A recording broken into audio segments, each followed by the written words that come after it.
Fredo, thank you for waiting. How are you doing, sir? I'm fine. I have a multitude of questions and different understandings on God in itself. I'm not a Christian. I don't come from any denominations. I don't believe I'm religious. I believe I would be someone of spiritual understanding. If I was to be a Christian, it would be that of a Gnostic understanding. And Mm-hmm. my first question would be, how do you determine sin, and what is sin determined based on action or intent? That's a really good question, and it seems like an honest question, so I appreciate that. Um, the way I define sin is how the Bible defines sin in the New Testament. The first book of John says, "Whoever commits lawlessness," or in the King James it says iniquity, commits sin. For lawlessness is sin. So, by the definition of the New Testament, the followers of Jesus, sin was actually breaking the good things that God had set down for us, breaking the laws that God had placed down. I believe really throughout all of eternity, what was right, what was wrong. That's what sin would be. So it would be an action. I believe the Bible teaches that temptation itself is not just sin, but it's the act upon temptation that comes your way that's when it becomes sin. But before you go on, I want to ask just a clarifying question. You say you're spiritual. You seem to believe in God. What's your basis for what you believe? Like, if you could tell me what's your religion, or what are you closest to in thought? If you were part of anything. So I don't believe in any religion. I believe God, that is the God over this universe, is within me, and everything that's within him is within me. Okay. Would you say that he is within everyone else as well? Yes. So it's like everything is part of God. Yes. Okay. Okay. I understand. So would there then, and after you answer this, I'll let you ask me another question. If everything is God, would that mean that everything that happens is just as valuable as other things that happen? Yes. So if, and I'm going to use When dramatic scenario for you, okay? when And so I'm not meaning when to you be say rude. everything is just as valuable, like how I think about it is just as valuable as it is not as valuable. Okay, I understand. So so there's no difference in value or purpose Correct. from a child being born into a beautiful home than a child starving in the desert and dying of starvation. Yes, because they both have life. Well, one's dead. Well, one's You dying. said That's the starvation. opposite You of didn't. life. You said starvation. You didn't say death. And Dying, like in the process of death, like going about to die, but we all like die. major suffering. But we all die, regardless of how we started. Once you had life, death is the end point. We all have death. Is one of the same coin. Yeah, I understand that, but you don't see that one is actually better than the other.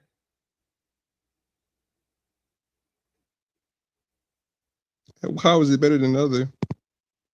Well, let me ask you this: which is better when some guy like Mr. Beast, we'll say Mr. Beast, he goes and he provides life saving equipment for 100 different tribes in the Amazon, and or Hitler, who decided to go and slaughter up to like 15, 18 million people because of his belief system.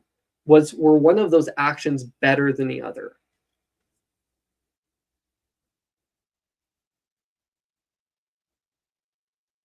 No, So because would inevitably, than to criticize Hitler at all? it's a choice to criticize Hitler. He had Yeah. people that criticized him. He had people that admired him, right or wrong. So do you think that there's an absolute truth? No, Is that an absolutely true statement? no, I'm not. I don't have. See, in this world, we came into this world, right? Not knowing anything, correct or Mhm. right?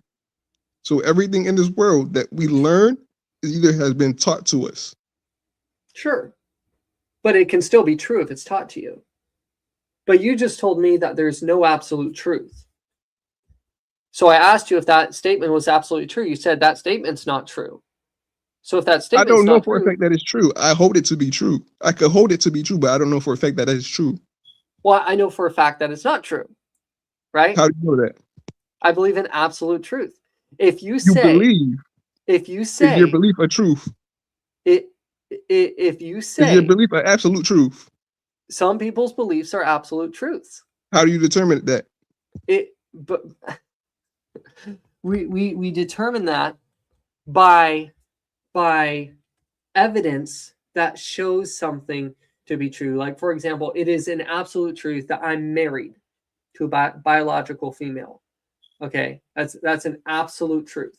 There is nothing that anyone can say, whether they disagree with me, that doesn't make it true. That's the law It's of nature. a law of nature. So it's a fact. So when I ask you if you made an absolutely true statement and you said no, that shows me that there is absolute truth. And if there's absolute truth, that shows me that I need to find what the main absolute truth is. Let me ask you, Fredo, did you grow up this way? Did you grow up Christian or Muslim or atheist? My entire family is Christian. Christian? Okay. About how long ago did you become postmodern? What do you mean? What you believe is called postmodernism. It's just a label. I don't even know what you're talking about. What that is supposed to adhere to. It's just what you believe. It's an ideology. It's not really an adherence. I've never had a specific ideology. That's what you believe. It's just what it's called. But how long have you believed that?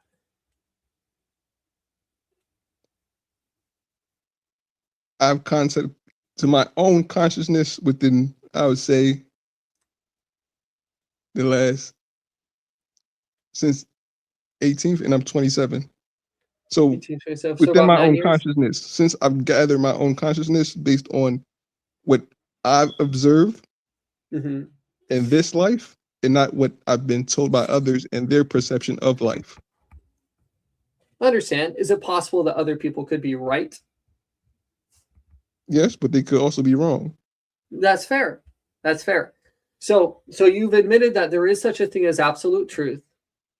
You've admitted that it's possible for other people to actually be correct in something that's not just relative. So my question for you is, what is your evidence? What is your evidence that makes you believe that God is everything and everything is God? What's the evidence you use to come to that conclusion?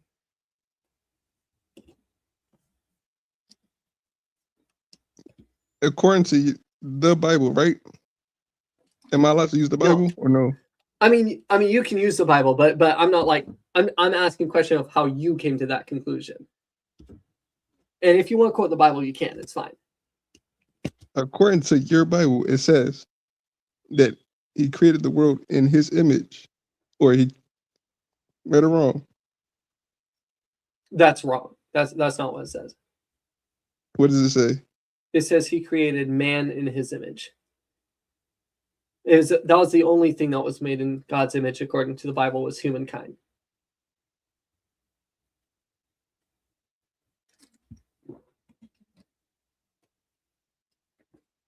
I'm not a Bible expert, so I won't say you're wrong. That's fair. That's fair. Well, I know I'm right. It's not really a big point of contention. But like what brought you to the conclusion that everything is God and God is everything, and that there's no lesser or more value of different things? What brought you to that conclusion? Why did you make that decision? What evidence do you have? If God created the world, he's well aware of what he put into the world. Okay.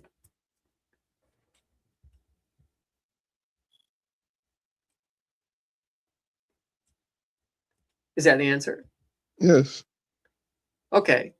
Well, yeah, God's well aware of what he put into the world, but I mean, the Bible would teach that there were certain things that God didn't put into the world. Does that mean that those things aren't God? If he didn't put it in the world, who did? Yeah, the Bible teaches that Satan did and humankind did. Did Satan create himself, or God created Satan? God created Satan So as a he being. put Satan into the world, right or wrong? He put Lucifer into the world, but he didn't put evil into the world. See, Lucifer was evil. Lucifer If evil was is of Lucifer, and God put Lucifer in the world, no, that's did he not what I'm not put saying. evil into the world? It's not that evil is of Lucifer, but Lucifer was created as a free moral agent that was autonomous. By Same who? with humankind. If we weren't created evil, we weren't created with evil inside of us. But since we're able to choose to love God or not to love God, it's And when we who make gives that the ability to action choose? that is the evil. So God actually didn't create any of the evil. The Bible actually makes this very clear. So are you saying Lucifer gave us the ability to choose? No, God gave us the ability to choose, but God's not the one that caused us to choose wrong. That was something that was up to us, and that's something that we blew, and Lucifer blew as well, and continues to blow. So you're saying God gave us the ability to choose. He created Lucifer, who Lucifer then put evil into the world and gave man the choice to choose evil. And God is not Man held already responsible had for the that. choice to trust a different report than what God had given them. Man had already had that choice, whether Lucifer was there or not. But Lucifer, by his free will, chose to rebel against God, to act in pride and evil, and then go and try to corrupt humankind that was made in God's image. And then humankind was corrupted as well. That is something that God did not create. God did not create the sin. All right. So my Otherwise, next God question is, would have been a sinner. did God not have the free will to remove evil from the world and Lucifer himself from the world if he put Lucifer into the world for creating sin? Well, he didn't put Lucifer into the world for creating sin, but God could remove, and the Bible teaches that he will. But it also teaches that he showed mercy and patience to people. So when people turned, like Lucifer turned, when people turned, God still loved them. He didn't just want to annihilate them. He still loved them. And so he gives them an opportunity in this life. He did annihilate people. What do you mean? He does. But he didn't just wipe everyone out and say, okay, I'm just going to restart now because these people are failures. They He failed, and did. God provided them an opportunity to be redeemed. He did exactly that more than twice. Did he give them an opportunity to be redeemed? He wiped the earth and kept two and restarted the world over again, according to the Bible. Well, he kept 8, but did God give that world a space to be redeemed? No, because there was still sin in the world after he washed He the world. did, though. He did. He gave them space, and How we did see he this wipe? throughout How can the you get Old rid of? Testament, the New Testament. He gives them space to be redeemed, so that they can turn away from the evil that they had committed, and he doesn't just wipe them out immediately when they commit evil. He So, shows okay, I mercy. got a question for you, right? Yeah, If I wrong, say I wrong you, right? yeah, And then you forgive me, right? Give sure. me a clean slate, right? Okay, And then later on, I do something wrong, and then you try to hold me accountable for after you said you gave me a clean slate. okay. What's the question?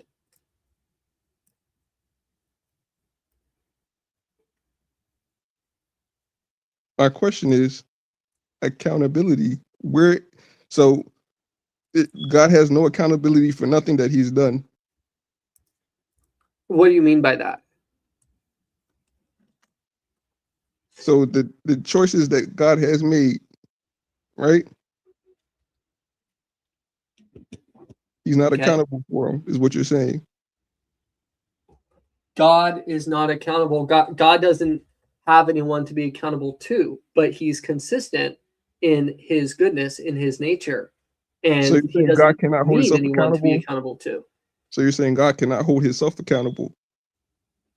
He doesn't need to hold himself accountable. You don't have to be held accountable when you've done nothing wrong. God is a perfect being. He doesn't lie. He doesn't steal. He doesn't commit injustice. So there's no reason for him to be held accountable. But he created man in his image who lies and steals. No, he created man in his image. That's what the Bible teaches. He created man in his image. Mankind, being created in God's image, also had a free nature that they're able to make decisions. They're free moral agents. He created them. He says that they were very good. After creating everything, he calls everything good. And then he creates mankind and he says, this is very good. This is like the coolest thing that in the physical world that was created. And then mankind, with that free moral agency, takes the step to do what is evil. And so God holds them accountable for what they are doing, but he didn't create them that way. That was something that they brought upon themselves because they trusted the voice of someone else rather than God's voice. So God is a perfect being. He created man in his image. Wouldn't that being be perfect as well?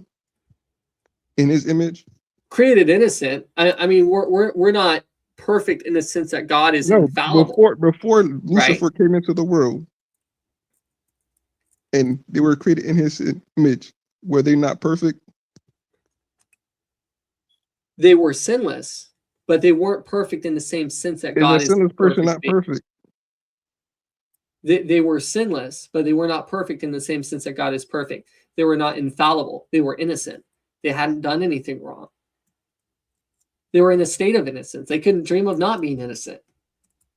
But then when they chose to listen to the voice of someone who wasn't innocent, they became not innocent themselves as well. So you're saying they had no consciousness? No, that's not what I'm saying. I'm saying that they were innocent. They had a conscience, but they were not exposed. They were not exposed to the darkness of sin. They were not exposed to a different voice and different direction other than God's direction. Up until that point, they had no reason to think anything different than what God said. But then when the devil comes in and he brings a brand new idea to their minds, he says, hey, did God really say that if you eat that, you'll surely die? You won't surely die. You'll become as God. That was actually Satan's temptation because they weren't just like God. They were made in his image, but they were not like little gods, right? But they ate the apple and they didn't die. They did die. They died spiritually, but they also died physically because before that, they were never going to age. They were never going to be hurt. They had constant access to the tree of life. So they did die. So the devil still lied. But mankind is still here. Man is still here. They never died. Well, man is still here, but Adam and Eve are not still here. Adam and Eve died thousands of years ago, according to the Bible. Their descendants are still here. And God's calling everyone, you, myself, and everyone in the chat, to turn from our sins and find redemption from that darkness that we had allowed into our lives so that we could have that relationship, that peace with God that we once had. And we could be in that state of innocence once again. Well, and if I may jump in just real quick, just to answer the gentleman's question real quick, from a Catholic Thomistic standpoint. So what St. Thomas Aquinas would say is God is ipsum esse subtuum, which is a Latin word meaning being subsistent. So what he would say is that our goodness or our lack of goodness depends on the being we receive.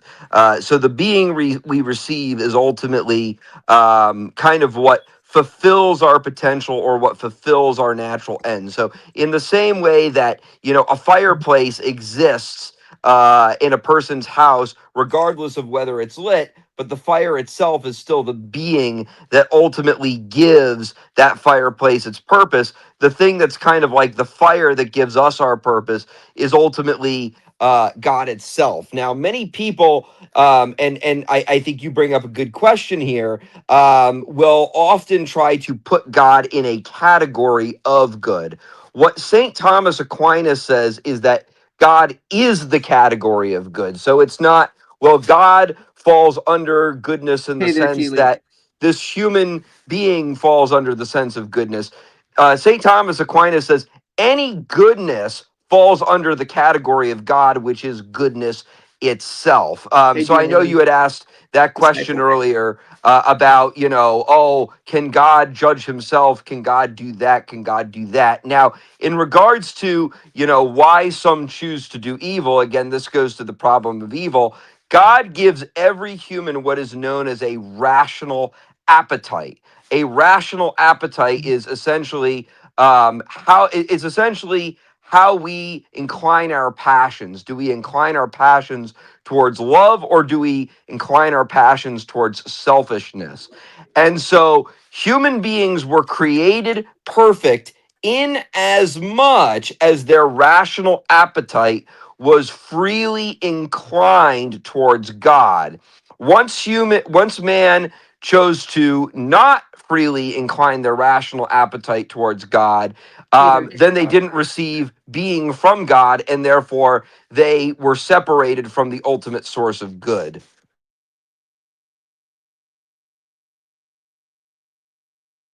So what you're saying is once they listened to Satan, they automatically knew that they were wrong for listening to Satan. Well, listening to Satan, in listening to Satan, they ultimately, you know, inclined their passions away from the common good, which was God.